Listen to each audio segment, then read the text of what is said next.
ஒரு இயற்பியல் அளவீடு y equal to m square r power 4 g power x l power 2/3 என்ற வாய்ப்பாட்டால் அளவிடப்படுகிறது.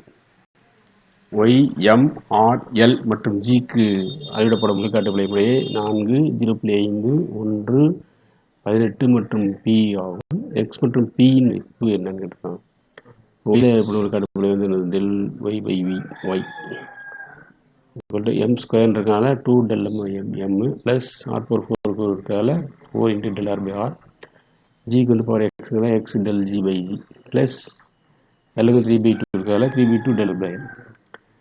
del by y வந்து என்னது உங்களுக்கு அதில் ஒயில் வந்து 18, இப்போ எம்மில் வந்து என்னது 1 கொடுத்துருக்காங்க, அதில் 2 into 1 ப்ளஸ் ஆரில் வந்து 0.5ங்கிறதால 4 into 0.5 ப்ளஸ் எக்ஸ் இன்ட்டு ஜியில் வந்து பின்னு கொடுக்குறதால எக்ஸ் இன்ட்டு பி ப்ளஸ் 3/2 எல்லில் வந்து 4. அப்போ இங்கே என்ன வரும்னா 18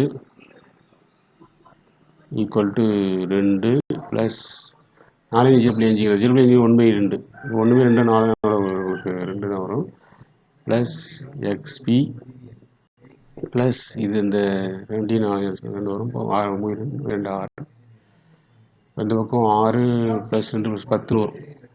18 ஈக்குவல் டு 10 ப்ளஸ் எக்ஸ்பின்னு வரும். இந்த 10 இங்கே வந்து விட்டோம்னா 18 மைனஸ் 10 தான் அது 8, அதான் இங்கே கொடுத்துருக்கோம். 8 ஈக்குவல் டு எக்ஸ்பி. சரியா?